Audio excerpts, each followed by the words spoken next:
রাজনীতির অভিধানে ছাত্র রাজনীতি বলে কোনো কথা নেই, আছে ছাত্র আন্দোলন।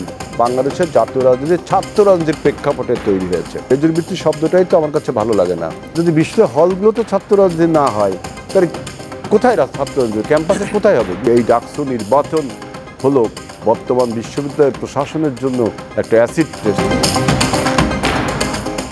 হেলাল ভাই, আপনার কাছেই জানতে চাই যে এই মুহূর্তের ছাত্র রাজনীতি আপনি কেমন দেখছেন? আপনি তো একদম মাঠ পর্যায়ে অর্থাৎ তৃণমূলের ছাত্র রাজনীতি করা মানুষ। যেহেতু আজ আমি ঠিক করেছি আগামীর বাংলাদেশটা কেমন হবে, ছাত্ররাই নিশ্চয়ই আগামীর বাংলাদেশকেই লিড দেবে। দলীয় লেজুরবৃত্তি ছাড়া কি ছাত্র রাজনীতি এখনকার দিনে সম্ভব? ধন্যবাদ আপনাকে। বাংলাদেশের আগে দেখতে হবে যে রাজনীতির অভিধানে ছাত্র রাজনীতি বলতে কি বোঝাচ্ছে। আমি যতটুকু বুঝি যে ছাত্র রাজনীতি, কৃষক রাজনীতি, শ্রমিক রাজনীতি, আরও যে বিভিন্ন শ্রেণী পেশার মানুষ আছে, তারা যখন রাজনীতিতে অংশগ্রহণ করে এবং তাদের শ্রেণীর নামে একটা রাজনীতি করে, তখন তাকে বলা হয় কৃষক রাজনীতি, ছাত্র রাজনীতি, শ্রমিক রাজনীতি, যুব রাজনীতি। এখন রাজনীতি এমন একটা অবিভাজ্য বিষয়, এর অ্যাবজর্পশন পর শোষণ ক্ষমতা অনেক। ছাত্র, শ্রমিক, কৃষক, বুদ্ধিজীবী, শিক্ষক, বিভিন্ন মানুষ এই রাজনীতিতে অংশগ্রহণ করতে পারে। কিন্তু রাজনীতির অভিধানে ছাত্র রাজনীতি বলে কোনো কথা নেই, আছে ছাত্র আন্দোলন।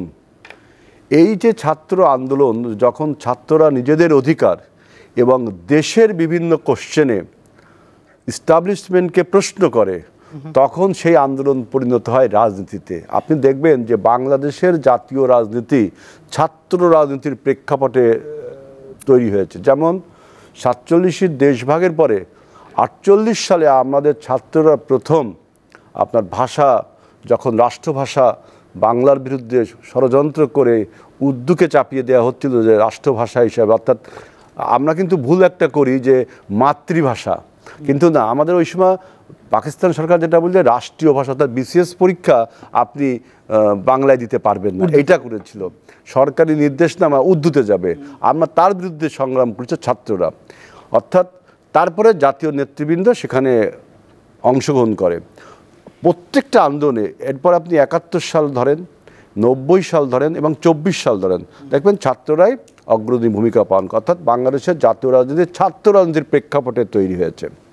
এখন পশ্চিমা দেশের যে ছাত্র আন্দোলন, আমাদের দেশের ছাত্র আন্দোলন কিন্তু অনেকটা ডিফারেন্ট। আমি তো বললাম যে আমাদের দেশের জন্মের উৎপত্তির সাথে ছাত্র রাজনীতি জড়িত রয়েছে। আজকে যারা লেজুরবৃত্তি বলেন, আমি তাদের উদ্দেশ্যে বলতে চাই যে একজন ছাত্র, তার যখন পলিটিক্যাল কনসাসনেস অর্থাৎ রাজনৈতিক সচেতনতা আসে, তখন সে যদি বাংলাদেশের প্রচলিত বা কোনো দেশের প্রচলিত কোনো মতবাদকে সে পছন্দ করে সেই মতবাদের প্রচারক বা সংগঠক হয়, তাহলে আপনি কি তাকে বলছেন লেজুরবৃত্তি করছে? লেজুরবৃত্তি শব্দটাই তো আমার কাছে ভালো লাগে না। আজকে বাংলাদেশি জাতীয়তাবাদ বা তাদের কমিউনিজম, এটাকে যদি একজন ছাত্র পছন্দ করে, সে সেইটাকে যদি প্রচার করে, তার জন্য অ্যাক্টিভিটি করে, আপনি তাকে বলছেন সে কমিউনিস্ট পার্টির লেজুরবৃত্তি, সে জাতীয়তাবাদী দলের লেজুরবৃত্তি। আমি এই লেজুরবৃত্তি শব্দটার প্রতি আমার অনেক দ্বিমত আছে। এখন বাংলাদেশের ছাত্র রাজনীতি, বিশেষ করে ছাত্র আন্দোলন, এটা তো আপনি কখনোই বন্ধ করতে পারবেন না। দেখেন, প্রাইভেট বিশ্ববিদ্যালয়ে ছাত্র রাজনীতি বন্ধ, সেখান থেকে ছাত্র আন্দোলন উঠে আসছে না।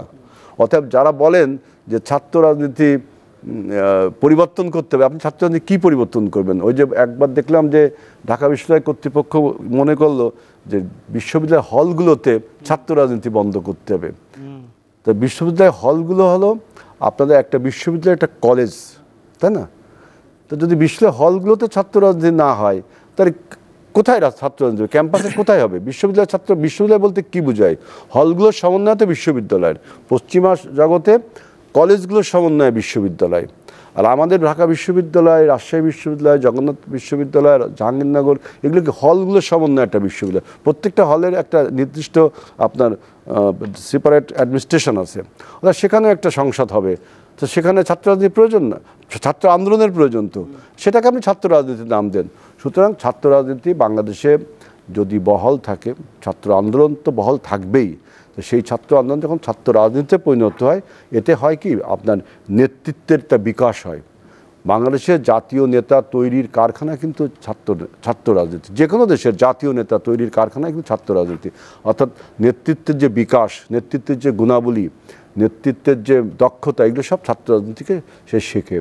এবং একজন ছাত্র যদি শুধু একাডেমিক হলো, অর্থাৎ গ্রন্থ কিট হয়ে গেল, তাহলে কিন্তু বিশ্ববিদ্যালয় থেকে একজন গ্রন্থ কিট বের হলো, একজন হয়তো একাডেমিক বের হলো, কিন্তু বিশ্ববিদ্যালয় থেকে একটা মানে বহুমুখী প্রতিভার লোকও কিন্তু দরকার। যেমন আমাদের দেশের একজন নেতা যদি আমাদের এডুকেশন পলিসি, আমাদের ফরেন পলিসি, আমাদের হেলথ পলিসি, এইসব বিষয়ে যদি যে জ্ঞান অর্জন না করতে পারে, তাহলে জাতীয় রাজনীতিতে সেই কাজগুলো করবে কী করে?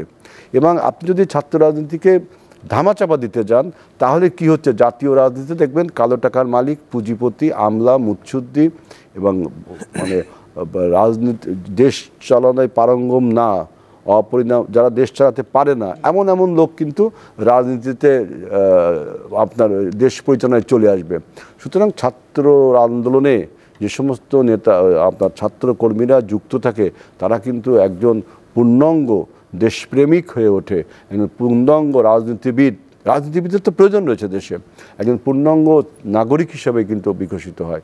সুতরাং শুধু বিশ্ববিদ্যালয়গুলোতে ছাত্র আন্দোলন বন্ধ করার কোনো কথাই থাকতে পারে না, এবং ছাত্র আন্দোলনের অপর নামই কিন্তু ছাত্র রাজনীতি। তো ছাত্র রাজনীতি বন্ধ করার কোনো সুযোগ নেই। এবং আমি বর্তমান ঢাকা বিশ্ববিদ্যালয়ে যে ডাকসু নির্বাচনের যে স্কেডিউল ঘোষণা করেছে এবং সমস্ত ছাত্ররা যে পার্টিসিপেট করছে, এই জন্য বিশ্ববিদ্যালয়ের 40,000 ছাত্রছাত্রীদেরকে আমরা বিএনপির পক্ষ থেকে ধন্যবাদ জানাচ্ছি।